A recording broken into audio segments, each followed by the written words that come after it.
Grammar can be taught in a number of ways, and typically teachers can divide up their objectives and activities into several stages. We're not going to look at all the different ways one might do this, but we will be looking at some considerations a teacher can keep in mind while approaching teaching grammar in general. To help illustrate some of the ideas, we will use one concrete example of showing how questions are constructed. Before beginning, here are a few words about this video series. Hello there. This video series is for language teachers looking for some practical ideas to use in their classroom. This video series is with invited guests who are educators, teachers, and students interested in exploring with Max what might constitute good language classes. We will look at integrated learning, some guidelines when preparing and using activities in your classroom. We will look at Lego, different themes and approaches that you can use Lego or other resources to capture your students' attention and involvement. And we will later look at how the students might explore and reinforce some previously learned elements of the language using magnetic cards. I hope you enjoy this and the other videos in the series. If you like what you see, please leave a like or even a comment. And now we begin today's episode. Joining us in this episode is George Papatheodorou. I'd like to thank him for his participation, his professionalism, and his goodwill. Welcome back. Joining me is George Papatheodorou, and together we're going to explore using Lego in the classroom. So, hello, George. Hello there. Hi. So let's begin with teaching grammar. Obviously, teaching different grammar structures at different levels will take on different approaches, as well as depending if it is the first time you are presenting the target language, or wanting the students to tighten it up and practice it further. The following video is just one possible activity to be accompanied by other activities, such as the students becoming better acquainted with question words or practicing making and responding to questions. We're going to look at how one might employ using references to help the students understand the basic makeup of question making. So, George, Yes. we have some Lego in front of us, Yep. and we're going to use it for teaching grammar. The level would be a very low level, and it's to help the students create questions. Now, what kind of problems would students have when they need to make a question?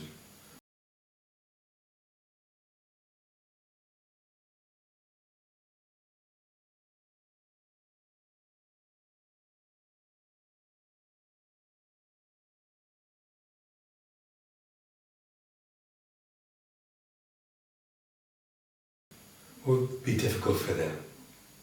They could get the word order wrong. Okay, exactly. And they get confused, from my experience, they get confused with the be verb and the auxiliary verb. Okay, so the auxiliaries, confusion between the verbs, Yes. the word order. Yeah. Yeah. And another aspect too would be maybe the S or the past, what to do with it. So we're going to take a look at that. For the sake of clarity and brevity, we will look only at this sentence for now. Sheila ate my pizza. And different ways on how we can create a question from it.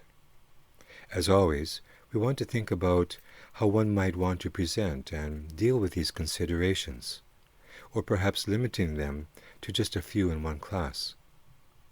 Those considerations will play an important part in your lesson planning stage. What you are about to see is only part of how one might go about teaching grammar. In this section, my primary goal is to increase the students' awareness of how a question is often constructed. After this presentation activity, there would obviously be other activities which would have them be actively involved in working out for themselves how to apply what has been brought to their attention, and to practice that to increase familiarity and ease when the time comes to make their own questions, or to better appreciate future correction and guidance. Those other activities are not part of this presentation, but it is likely in the future I will offer suggestions on how one might more fully teach different grammar points, including making questions.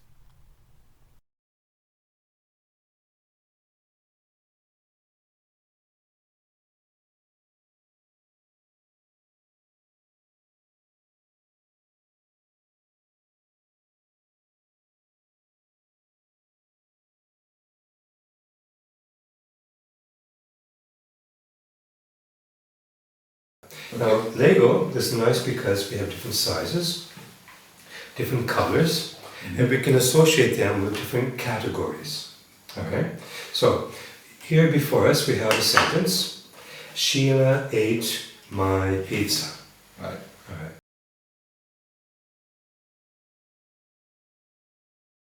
Now, imagine you're speaking to somebody on the telephone, and the connection is not very good occasionally. So, for example, imagine we have the orange representing the interference of that. We have to make sure it fits in there well. Okay, there we go. So, we hear Sheila ate, and then suddenly all this crackling, something, and we don't know, so we have to create a question. Right. So, to begin, we need a question word. What would be a question word to represent my pizza? Sheila ate The thing what? What, alright? So we'll have blue to represent Yeah. the question word. Yeah. So here, we can just use this Yeah. as the accompanying question to ask, alright? So what? Now, if we know the subject, this part of the sentence is not the subject. So we have a very typical formula. So we have the question word, which we identified as what? We have the auxiliary, we have the subject, and we have the principal verb. Alright? And if there's more information, we could put it here. But at the moment, this is the part we don't know. So we have a lot of the question constructed already, if we know that formula. So again, because the question is not the subject, we have this formula. Question word we know is what? We know the subject. What's the subject? Sheila. Sheila. So I'm going to just put Sheila here. Now we'll leave the auxiliary for the moment. Okay. Alright. What's the principal verb? Ate. Ate. Alright. So let's see if I have the verb here. Alright. So, what Sheila ate. And we're almost there. 2 more steps. Now, if we have an auxiliary, which one depends on this verb? Is this verb be? No. No. So if the verb is not be, the automatic auxiliary is do. Alright. Now again, remember we're talking about low levels. We're not looking at present perfect or continuous forms. Yeah. Just looking at some basic, simple forms. So even with the have, like have you got, at the moment we can just focus on do you have. It works equally well. So now we look at only 2 possible auxiliaries. So be or not to be, as Shakespeare says. Yeah. So we know the auxiliary is do because the verb is ate, not to be. Now we're almost finished. One more step. When you introduce an auxiliary, you want this verb to be in the infinitive form. Yeah.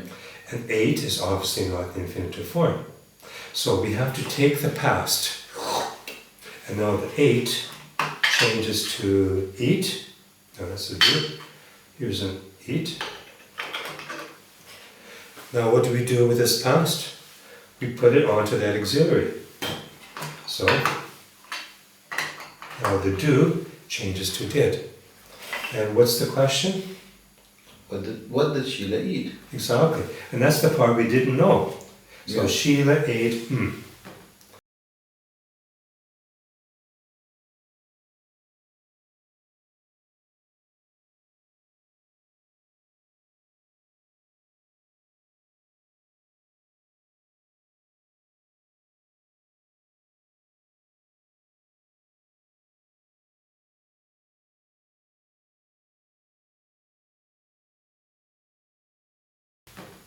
All right. Now, what if we change it a little bit? Now, we'll still ask a question that is not the subject. So maybe only this part. So again, there's that telephone. Sheila ate pizza. Now, we know it's a possessive adjective. My, your, her, his. We don't know. So, what's the question word for this? Aha, okay. Whose? Whose, exactly. So, what, before it was good, but now it's not appropriate. So we can put the question word whose. But the problem is, whose is for the possession of. And we don't know what that possession is. We need a little more. Whose music, whose chair, whose car, whose sister, we don't know. But we do know. So if we do know the object is possessive is associated with, we have to include that in the subject. So I'm going to extend that subject to include this over here. So now we have whose pizza, because we know that part, is we don't know the owner of the pizza, right? So we know the pizza. So here we have whose pizza, and again, we know the subject is Sheila, that part we know, and we know the verb is ate. So if the verb is ate, Sheila ate pizza, okay? So because the verb is ate, then we have to have the auxiliary do. All verbs except be, the auxiliary is do. Now, again, because ate is in the past, and this auxiliary does not like any verbs except in the infinitive form, it takes the past, puts it on the auxiliary, and now we have eat and did. So, whose pizza did Sheila eat? And now we've created the question for that part. Yeah. Now, if we were doing the same thing in the present,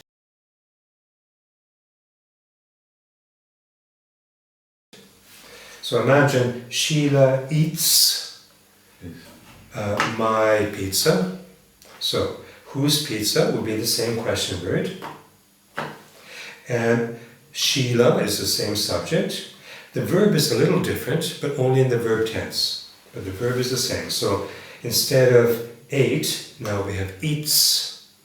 And because eats is not the verb be, automatic, the auxiliary is do. But eats is not the infinitive form. So, the auxiliary do does not like that. It takes that S to create that infinitive form of eat and puts the S onto the auxiliary, like a magnet. And now we have whose pizza does Sheila eat? So it works in the present, it looks in the past. We could extend this to more ideas, but we're focusing only on present or past, for example, and with do verbs. Okay. One more question. Imagine. Now we have this nice formula if the question is not the subject. If we know the subject, but not the principal verb, or the general action, or the object, or one part of the sentence, like when, or where, how many, then that's the question word. But if the question is the subject, all this formula is different. We don't use this formula.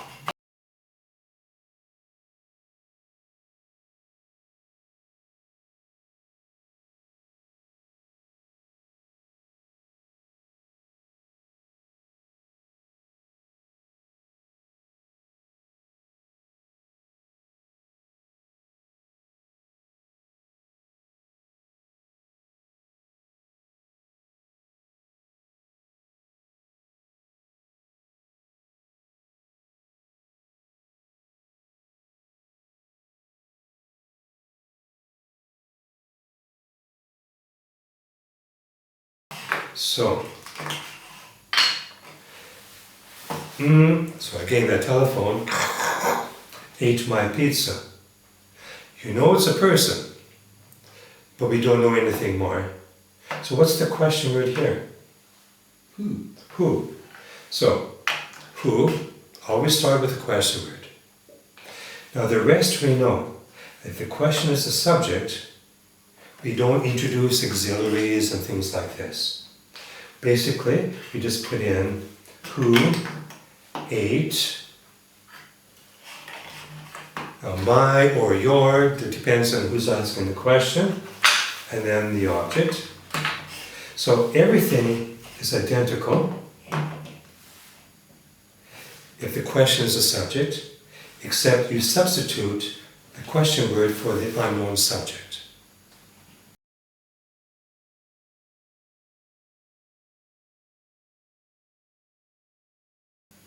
And this can work also for a partial subject question. For example, Sheila's sister ate my pizza. So if it's the complete subject, who ate my pizza? But if it's one part of the subject, sister ate my, we don't know. Is it George's sister? Is it Sheila's sister? We don't know. So we can say whose sister to complete the whose part of it, and have now a complete subject, whose sister ate or eats or whatever my pizza. So again, one more time, if the question is the unknown subject, including part of an unknown subject, we don't do anything with auxiliaries or other things. We just find the appropriate question word for that unknown subject, and the rest is identical.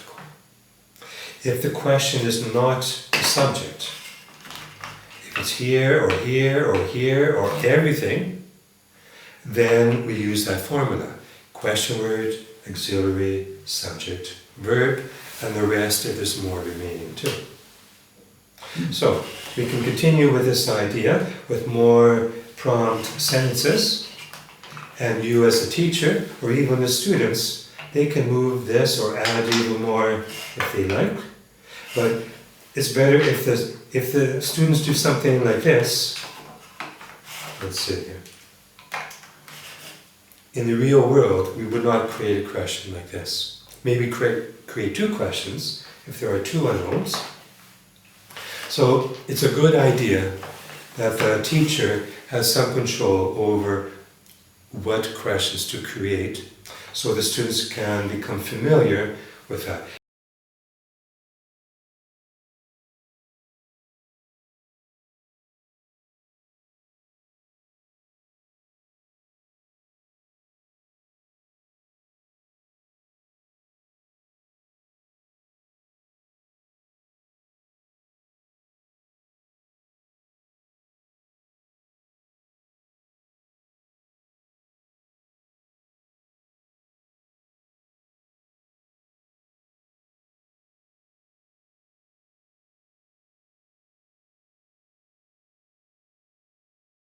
That brings us to the end of this episode.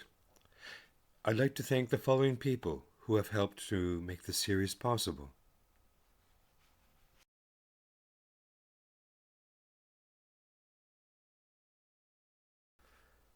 If you found this video interesting or helpful in any way, please leave a like and subscribe if you'd like to be notified when future videos appear. Perhaps you'd like to check these out.